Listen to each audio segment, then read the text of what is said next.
Speaking of reliability, a podcast with good friends talking with you about reliability engineering topics.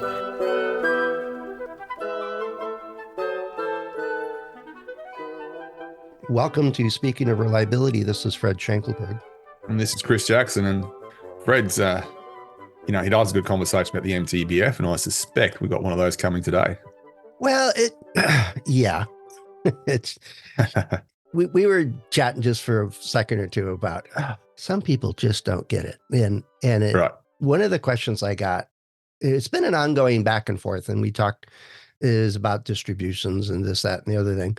And in that realm, I said, well, you shouldn't really be using MTBF. And the response in summary was, well, I took some data, some field data, and I did a Weibull analysis on it. And I'm paraphrasing, making up the actual numbers, but it was, and it calculated out for our purpose. We had a 90% reliability. And so I took the same data and just calculated the MTBF by tallying up the hours and dividing by failures and so on, and calculated that and stuck it in the exponential distribution, and we had 98% reliability. And that's much better. So I like that better. And, completely ignoring, which I suspect was a pretty decent wear out mechanism happening that, right, caused that discrepancy. And I just am aghast that, and you mentioned somebody, with MTBF's about 50%. So that's a good number. We'll use that. We've been making progress, and I thought we were making progress. Now we're getting hit with all this left and right, just not getting it. Yeah, and I think we struggle to find analogies that are verbose enough. But essentially, that dude you're talking about, to summarize your story, is that he actually did a more detailed, rigorous reliability analysis and came up with a number. Yeah, but then he used, we're going to assume that it has a constant hazard rate, exponential, this, that, and the other. I get a better number. So that's the number I'm going to go with. Well, that's exactly like saying, well, I've measured the top speed of an F1 car, the ones that the vehicles they use in F1 races, which are, as you know, relatively fast and go faster than some planes. And I measured the speed of an F1 car, then I measured the speed of a Toyota Corolla. And it turns out the F1 car, when I actually analyze its speed, is much faster. However, they both have 1.6 litre engines, so I'm actually going to assume that because they both have 1.6 litre engines, they're exactly the same speed. Yeah. That's exactly what he's doing. Yeah, pretty much. Yeah. It's like, on average, it's, somewhere in between them. And I'm like, no. But imagine it. I'm not ragging on Toyota, because the Toyota Corolla is a good car, but it's for a different purpose. It's not going to go 400 miles an hour. That's right. It's if you say to a motoring magazine, oh yeah, Toyota Corolla goes 300 kilometers an hour or whatever the top speed is, and they go, really? Oh yeah, it's got a 1.6 litre engine just like an F1 car, so it clearly goes just as fast as an F1 car. Yeah. I did the calculations. Yeah, I just assumed it's the same speed as an F1 car because it's got the same size engine. Yeah, that's as crazy as what your man's doing with these saying, well, I assumed a constant hazard rate and it gives me a better number, so I'm going to run with that. Way back when, and I was taking statistics classes for a graduate degree, and my experience was over 5 years taking one class at a time, and I took a lot of classes that I didn't really need, but they looked interesting, and I could use them at work, right? They were very applied type stuff, and so I was quasi-professional student, except working full-time and raising kids. And I enjoyed it tremendously, except one class that was just a pain in the butt. It was all theory. Well, who needs that? I should have paid attention, I guess, but I didn't. But the ReliSoft Weibull++ was a relatively new application, and it was available. And I showed, I didn't have a laptop or anything like that, but I described the distribution wizard, and it had, 8 distributions at the time. And I said, you put your data in, push one button, and it tells you, it gives you, it fits all of them, tells you which one's best with these indecipherable goodness of fit tests, which don't always apply in some distributions and others they do. But they don't explain any of that. And he just looked at me like I had shown him the devil or something. He goes, "That's just evil." He's like, Right. what do you mean? He says, "Well, you do that, you get one without any thinking. You get a distribution, especially if you have scant data. It'll be a random choice of which distribution fits the best, air quotes here. And I think I always think of you, Chris, when I think of this story now. It's like, it's not okay to check your brain at the door, it's, or something like that.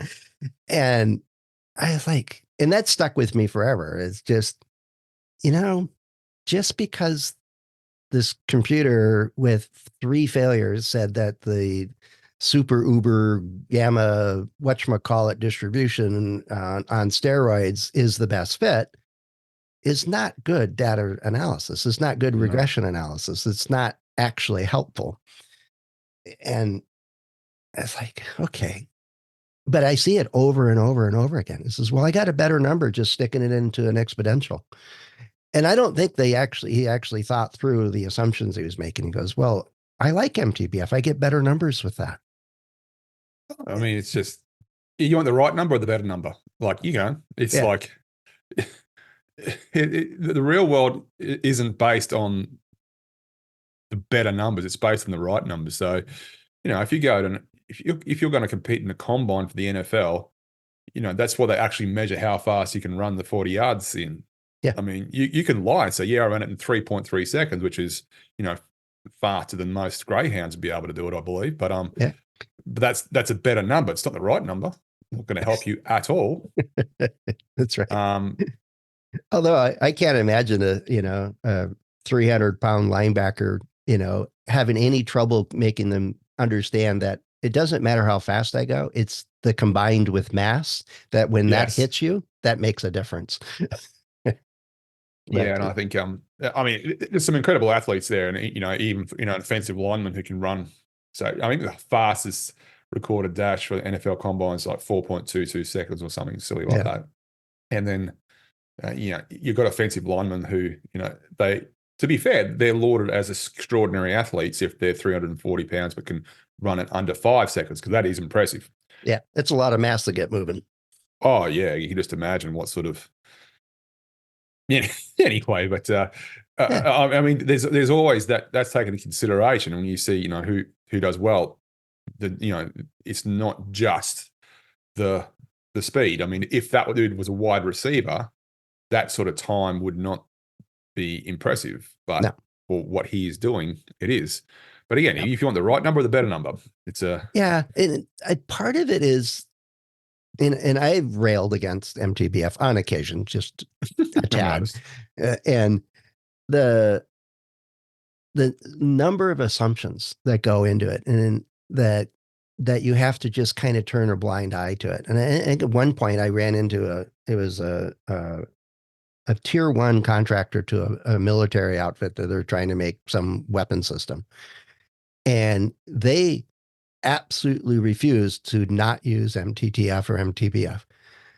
And I'm sitting across the room from their chief statistician engineer and the military, the person that's the lead of their engineering staff and everything else. He sat next to me, and this guy just said, "No, we always use that."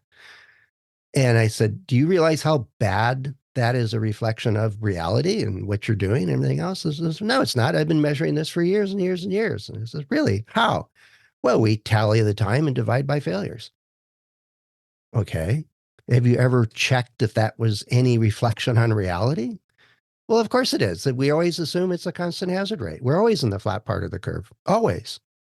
And so it was putting blinders on that we're going to prove that it always works by not ever looking at it too closely and ever questioning whether it's a good fit or not. Well, I mean, I've had that happen a couple of times, and my response is, okay, well, if you've got a constant hazard rate, why are you requiring these people to service? Why are they doing preventive maintenance? Yeah. What's the Why, point? if you know that it has a constant hazard rate, why are you doing this to these people? Isn't that dereliction of duty? Isn't that, Yeah. why are you forcing them to do, mate? Doesn't matter. Oh, of course you need to maintain stuff because things wear out. Oh, but you said it has a constant hazard rate, and you go, pick one. Which one is it? Yeah. That's right. And prove it.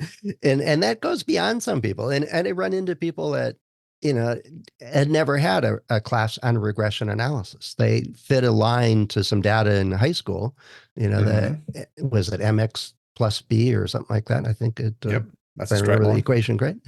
And that's good enough. I don't need to see the picture. I don't need to see the plot. I don't need to see the data. I just calculate it this way. I get a number that looks big enough, and that's cool. Mhm. And we're off and running. And one of the very early projects I did was in statistics in reliability work was an accelerated life test, and it ended up being a degradation test. And I always joke I started on chapter 14 of the book. This is like this is this is not trivial stuff. But Wayne Nelson made a point in every one of the chapters, this list. These are the critical assumptions, and this is how you check them. And I don't see that in a lot of books. Is what are the underlying assumptions, and how would you actually check it? And if you're just given a formula, and I've seen this in college all over, especially civil engineers. Oh, I got a formula. I'm good. I can design a bridge now. Ah, come on. So, and it's not just Yeah, MTBF. I think there's issues that people like it because it's so bloody easy. Yet it transcends that, and there's people that just don't think about what they're doing. I think it's also a belief system. And when I say that, I mean it's borderline a religion, as in for years people have been not just told the MTBF is the right way of doing things, but everything they've done is based on the MTBF, everything. And so therefore, when you say the MTBF is meaningless, it sort of erodes their whole sense of worth, because for years they've been turning in report after report after report based on, numbers that are spat out when you assume the MTBF. Yep. Assume a constant hazard rate. Everything has an MTBF. Well, you're talking about sample size for a test, a demonstration test, or lot sampling, or design trade-offs, or margining, or apportionment, or all. It can touch just about everything we do as a reliability engineer, especially failure analysis, because you say, well, it's a constant failure rate. There's nothing we can do about it anyway, so we don't have to check it. It's just tally it. We don't need the time. It's just a count. Right. It's But you're right. It's if I've been doing it for 20 years and that's the way I always do it. The hard just part is I ran into one guy who was a statistician working for a company that made software that did data analysis, and I I said, you really know better than to use MTBF for this stuff, right? And he goes, oh yeah, I know that. Then why are you doing it? I get paid a lot of money. I'm like, it's what customers want. They buy it, and it's like, oh my gosh. it's a fair point, actually, because customers often, the ones that pay the most money often are the ones that do the least amount of reliability themselves. Again, I'm going to rag on government, mate, military. Yeah. So classic. They've outsourced engineering, and they put, just because you get failed armored regiment and failed infantry brigade commanders who, okay, now you're a project manager, off you go. They can't even spell reliability, and all of a sudden they are now the project manager. And one of the easiest things to do is to assume the MTBF and make things really Single as simple number as and possible. yep. Right. And so, I mean, I listen to, again, you see this time after time, and you hear the same military people complain that the suppliers and the contractors aren't, they just keep giving us rubbish. No, you keep demanding a focus on stuff that doesn't matter. And that takes a toll when you're, I remember dealing with an armored vehicle project where I think for 4 months there was debate over whether misaligned headlights was a critical failure or not. 4 months because the non-expert project managers didn't want to put.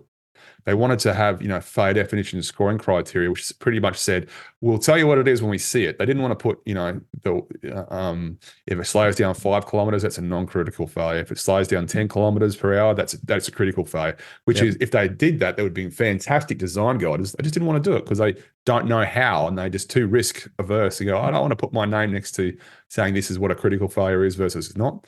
And so for 4 months, there was a debate whether a headlight misalignment was a critical failure or not. And the reason why it was the customer was demanding it was a critical failure is because, that means it's not roadworthy, it's not street legal, so it can't drive up and down the road. And I was sitting there as a consultant saying, dude, if I went to my CO when I was in Afghanistan saying we can't go on this mission because the left headlight's not pointing straight ahead, things would have got real very quick. It would have been a short discussion. Right. Yeah. And you know this, but no, we're going to keep doing this because it's because they don't know how to do the engineering stuff, let alone reliability engineering stuff. And when people who don't know how to do stuff are in charge of the stuff they don't know how to do, they find usually catastrophically damaging ways of making themselves feel busy, which almost always means they get in the way of the process of good outcomes. But and that's where the MTBF comes from. I would argue that mainly is you have those big customers who are just demanding in contracts the MTBF shall be this. Demonstration testing will be for an MTBF that exceeds this. Right. We need FAMICAs which have, in accordance with MIL Standard 1629, which MIL Standard 1629 doesn't say you have to use MTBFs or hazard rates, but they're wanting to see MTBF and hazard rates. That drives a culture across an entire industry. It's their fault. I don't care what anybody says. Yeah, it was one of my early projects. It was actually a company that lived in my hometown. So my commute to this client was about 3 miles. It was pretty cool. Awesome. And they made, I don't know exactly what their device did. It was some super secret, high zoots, really wicked electronics thing of some sort. That's the way they described it to me in the non-technical way. And it had a whole lot of parts in it and all other stuff. And they were kind of frustrated that their client, the military, and the Air Force in particular, was complaining that their product caused problems with this AWACS system, that they had to scramble another plane because their system that they were providing them failed more often than anything else. They called it the tall pole in the tent. And so it was the biggest problem. And I was like, okay. And they were like, but we're giving them a better MTBF than they asked for. They asked for 5,000 hours MTBF. And from all the data we have, and we're the only people that can open these things when they're to repair them, is they're getting like 7,000 hours MTBF. And I stopped right there. And I says, the MTBF is actually pretty useless, isn't it? And can you take a look at the data? Are our calculations right and everything else? So I looked at it with Weibel and a couple other distributions, and I was like, yeah, it doesn't matter which way I do this. You're exceeding their expectation. And so they flew me out to where these guys, they have the ugliest buildings, these military places. And they usher me into a room that's got lined with flags and all that other good stuff. And there's all this military folks sitting there, and I show them the data. I show them the analysis, and I say, and by the way, this MTBF thing is just worthless, and you should really understand that. And they all bristled, and I'm glad they weren't wearing sidearms. And it was just, are you really running this based on this factor? How do you keep airplanes flying? And I kind of railed at them.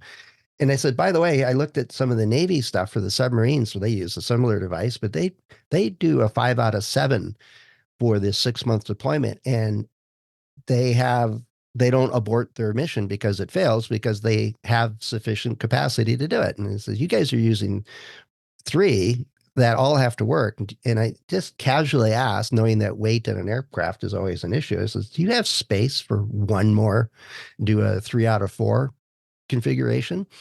The likelihood of you aborting a mission then drops by an order of magnitude. And they looked at me dumbfounded, like they'd never, ever thought of that. And Uh, my client was happy because he got to sell 4 for every 3. And the Air Force was happy because they didn't have to abort missions. And I was Right. like, And come on, you flew me all the way out here to tell you this. This is basic. but sometimes there is, I dare say you've been involved in this too. You get brought in because you're a third party, and therefore, whatever reason, people within and outside of organizations take you more seriously. Just, it just is. Yeah, and I'm not there to play any games, or I'm not part of the machinations of who's got the better parking spot and all the other stuff. But still, if you're going to call yourself an engineering, team or procurement team, or you're dealing with technology, pick up a piece of paper and a pencil and figure it out. Come on.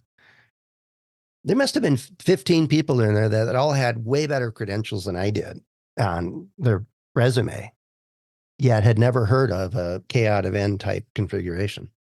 Right. And it's just, uh, which goes to the point that we're trying to make. I think, there's too many people in these organizations who just do not know their stuff. And you see it in grey suited organizations as well. Mm-hmm. It's happening at Boeing right now. It's happening. It's in Australia. It happened with a telecommunication provider when an entire system went out, including the Australian equivalent of the 911 calls, which is That's frowned upon. bad. That's really Yep. bad. Yeah. So, and all of a sudden you look at, well, who's on the board of directors? And not one of them has done anything with electrical engineering or anything relating to the sort of technology associated with telecommunications. Yeah. It's you just see these boards of directors full of professional board members, and they might be board members on 5 to 10 companies. That's all they're just. But all it is, and I'm trying to coin a phrase. I don't know if this will catch on, but I just call it polished incompetence, where you have I like that. people who look good in suits, who can do the buzzwords, who could perhaps command a presence, um, when they're addressing people in a forum, who have the degrees, but just do not know how to do the stuff that makes that company valuable. And it happened. It's happening at Boeing. It's clear. It should be clear now that the board of directors don't know what levers they need to pull to fix the culture, and that's what happens when you don't know how to do the stuff. Yep. Um, Yeah. it happens. Yeah, it's amazing. But it's just been a handful of, you know, and here I thought we were making great progress on, eradicating MTBF, and we keep beating that drum, and I know we're getting more and more support. Our stuff on LinkedIn and stuff on the site is getting way more attention and support and sharing and so on. And I think part of that is that we're kind of ruffling the feathers of a handful, and they're saying, well, what's wrong with it? And so we're getting some pushback hopefully it's the last few holdouts that have decided that they don't need to think very much. And so I'm not going to stop using poor or unsubstantiated sets of assumptions to make your life easier is a great way to run your company out of business. And it, from the board of directors all the way through to the technician that's doing the repairs on something. If they're not thinking, then something's seriously wrong at all different levels. So anyway, that was an interesting question. And then you mentioned, oh, I ran into this, situation where this assumption was made, and like, oh, we got to talk about it. We're not done talking about this yet. We'll probably talk about No. it again in the near future. Well, I think we're never going to fully eradicate, organizations who just want to put their brain into neutral. That has been a human weakness for millennia. Yeah. So it's not going to go away. Hopefully, we'll just. I mean, the upshot is that organizations who take it seriously tend to make more money. So we'll hang up with those people. Yeah, we'll hang out with those people. They're more fun at the party anyway. Yeah. So anyway, if you've got a question or you've got a concern about how your organization is making ludicrous assumptions, let us know. Head over to sendoreliability.com/go/SOR. You can find a couple of ways to get in touch with us. Chris and I and the other hosts of the show are available through LinkedIn and our About pages. So plenty of ways to get in touch with us. I'm just going to go find some random data and analyze it later today. See what kind of MTBF I get. I'm not going to come to your party then. Yeah, okay. Well. That's if that's what you do to whittle away your free time.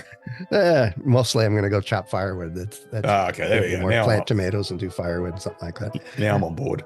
Okay. All right, cool. Well, thanks, Chris. We'll chat with you soon. Cheers, Fred. Always a pleasure. Thanks for listening to Speaking of Reliability. We invite you to join the conversation. If you have a question or a topic that you think we should discuss in a future show, please let us know. You can find a comment box below the episode show notes, or just leave a note as part of a review on iTunes.